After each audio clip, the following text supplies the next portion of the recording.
That is, so thank you for the lesson from Pep and City. But we will take that, and we have to understand, we have to do things much better.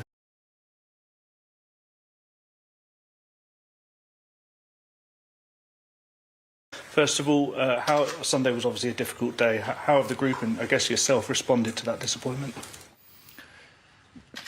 Obviously, it was a difficult day, and as always, we analyze and we do the tough, the reality. It was a reality check, so we have to learn from it and then carry on. At training this morning, there was no Harry Maguire, Raphael Varane, Aaron Wan-Bissaka or Donny van de Beek. Could you provide us an update on those 4 players, please? Not available for tomorrow. Do you think they'll be available soon? Yes, in case of Rafa, I have good hope. Harry will take a little bit longer, and the other 2 I cannot give a prognosis. Okay. Bruno, you were captain on Sunday. Did you feel that the team let itself down and there was a sense of anger? No, obviously we know that the game that we did was not good enough for our standards, for what we have set for ourselves, for what we want to achieve this season. No, we have let down the club altogether, not just 1 or 2 players. Altogether, we didn't do enough to win the game, to get points from that game. And we all, when I mean all, is all, starting on me, all disappointing with the result, obviously. You've been playing very well up to that point, the previous 4 games, and taken on the armband. Did you feel an extra responsibility at the moment as captain on the field? No, the responsibility is playing for this massive club. Everyone has to feel the same responsibility. We have to share that. Doesn't matter who has the armband on the pitch. Obviously, we know that being captain for this club is such an honor, but I think the responsibility is for the badge we have on the chest, and that's the biggest responsibility we can have. And just one more to you, Bruno. The previous 4 games, there was a lot of positives. How much positivity has there been under the new manager in the way you're playing and how you've been doing, apart from the derby, obviously? Even on the derby, we have to take that for seeing what we have still margin to improve. It's still a long way to go. We know what we want to achieve. We know what we want to do. I know what the manager wants from me. I think we all know what the manager wants for us as a team, and I think now it's just the time to get back to the good results, and we have the chance to do it tomorrow straight away. Thank you. Eric, I know you've spoken about the reasons Ronaldo didn't figure in the Manchester derby, but obviously the fact that he wasn't used has opened up the debate as to whether he could go in January. With that in mind, what's your response to those who would suggest that Ronaldo will leave the club in the next transfer window? I can't see that relation, that he's not coming on when we are 4-0 down, 5-1 down, 6-1 down, and I don't bring him out of respect. So it has nothing to do what's happening for the future and what's happening for January or next year. At the same time, Ronaldo is someone who obviously wants to play. So from the conversations that you have with him, what would you gauge about his mood at the moment? How happy? And if he is unhappy, does it make sense to keep a player like that around the club? Does it have an impact on the squad? I don't see he is unhappy. So he is happy, he's training well, he's enjoying. I think everyone is training well. There's a good spirit and vibe on the training. So that's not the point. But it's important because it's a base to work well. What contribution then do you still see him making this season? And obviously, I presume you still see him making that contribution beyond January. You know, everyone knows what do you expect from strikers. First, production, and second, also in football, it's 11. Nowadays, football 11 defend, 11 attack. So everyone has to contribute. Eric, you said about a reality check on Sunday. You're the manager of the team. You see them training every week. Was it a reality check for you as well in terms of the progression of the team and maybe the results looked as though the progression had gone further than it actually had? No. I know when you are going in a process, it will not go only upside. You will have setbacks. And we beat the number 1 in the league. We beat Liverpool. On Sunday we had a bad day at the office, clear, and we got beaten. And in this moment, on that day, City was better. We have to accept it, but what we can't accept is our performance. That was unacceptable.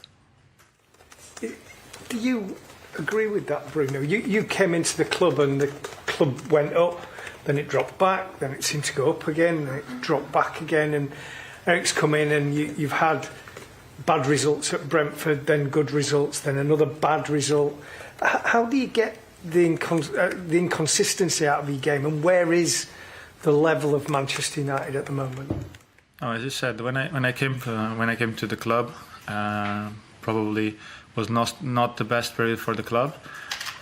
We did really well. We went to the Champions League. The season after we get the 2nd place, we went to the final of Europa League. And obviously, in my 3rd season was not the standard that this club deserves.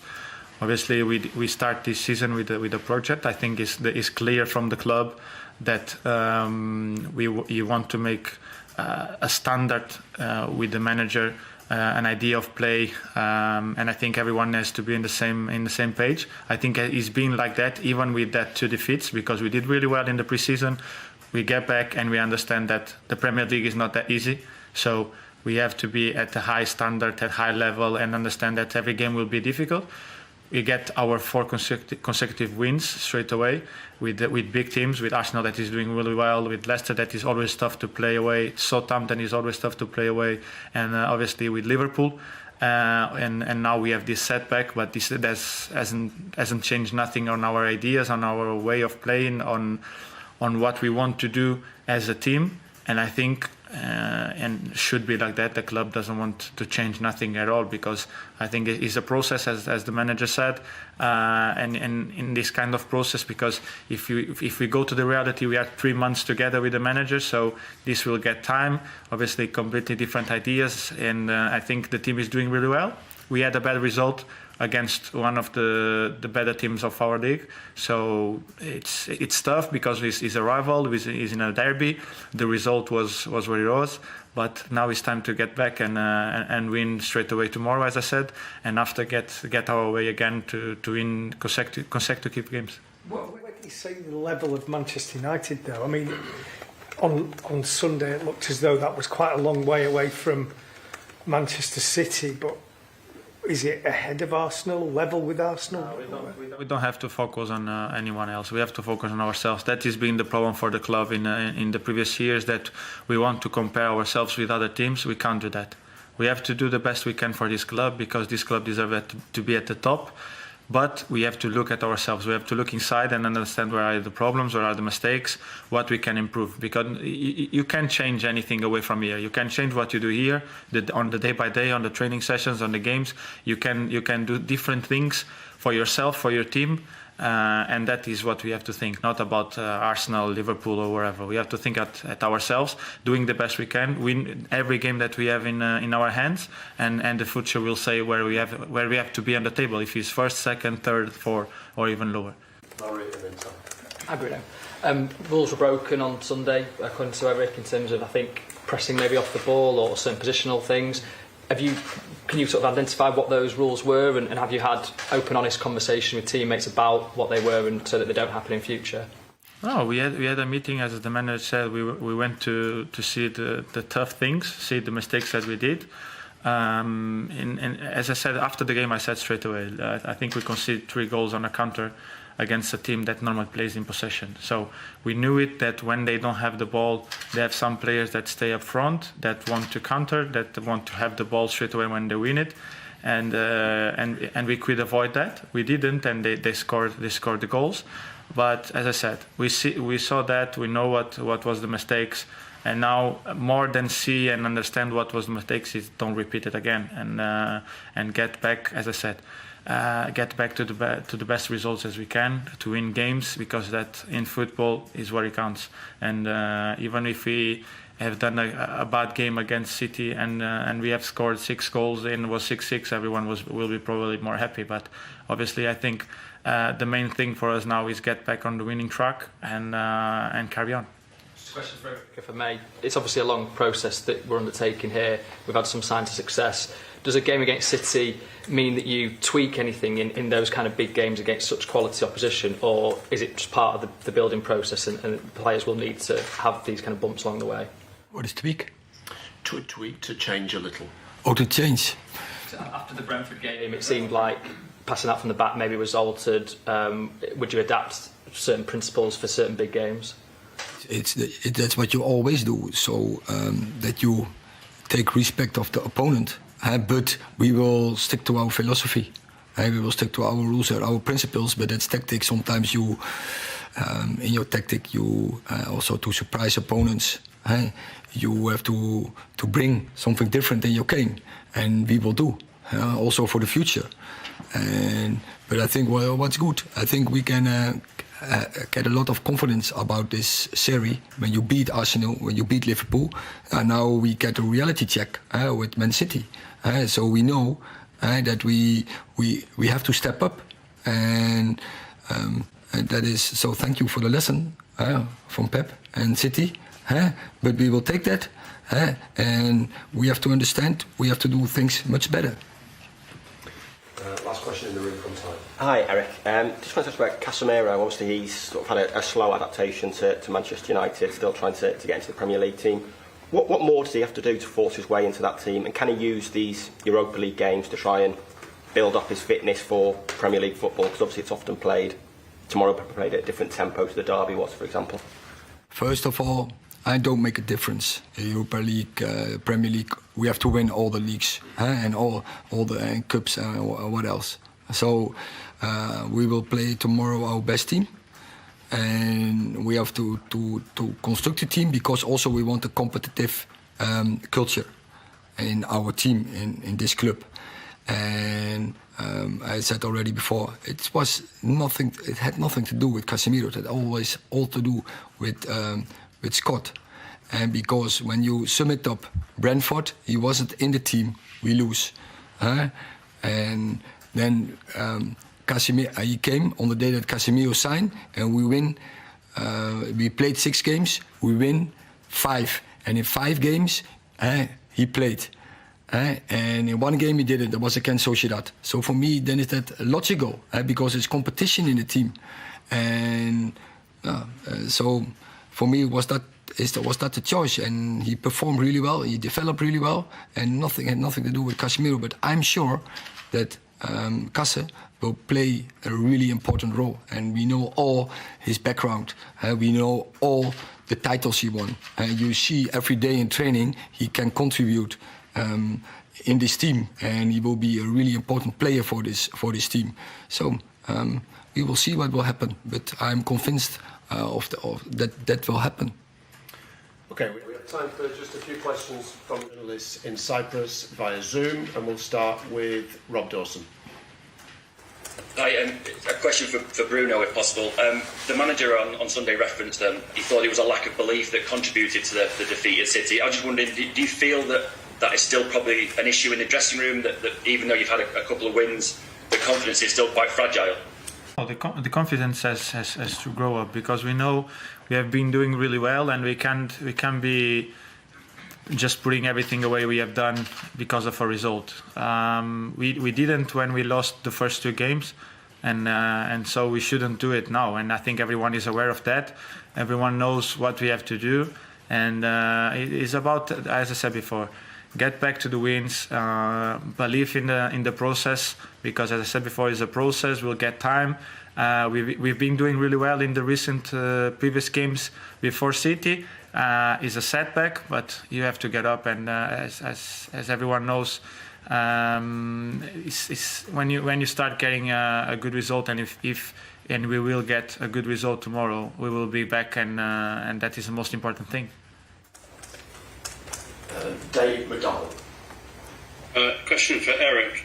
Eric, you said Cristiano Ronaldo is happy, but how can a player of his status and ambition and pride be happy when he's not playing?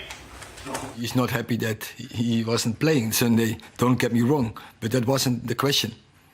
The question was how he's on the training pitch and what his mood is when he is around. And yeah, then he's happy. But of course he wants to play, and he's pissed off when he's not playing. Yeah, clear. Do we have a question from Jamie Jackson?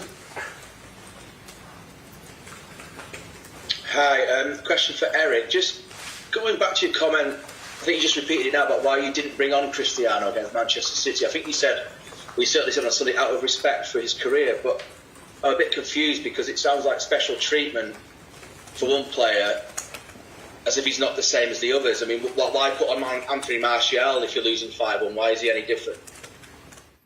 I think it's, for me, it's quite obvious. For you, maybe not, but I think also you understand why did this.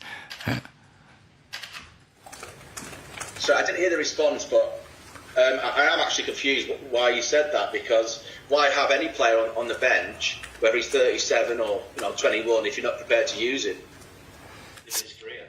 Seems odd. Well, I said you didn't hear my answer, but I think you know why that is. When you are honest, then you know there is a difference. But for me, it's no difference. For me, it's the best. Let me make myself clear. It's always about you live by the day and you line up the strongest team you have. Don't get me wrong, but there are differences.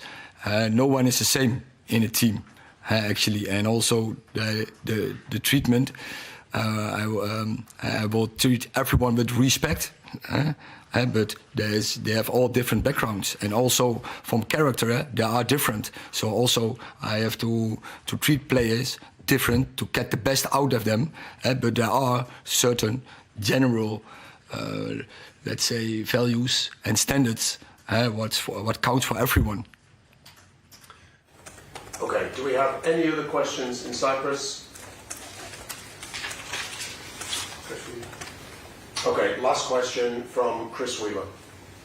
Yes, hi Eric. You said that he isn't happy not playing, but otherwise he does seem happy to you.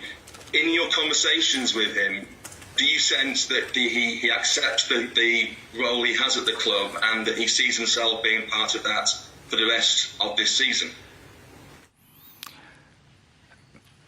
Yeah, I never talk about what I talk. My conversations with players are between us. That's quite clear. But when I tell you, one of course, like all the players, because when you are here and when you are happy, or when you are satisfied when you're on the bench, then this is not the club where you have to be.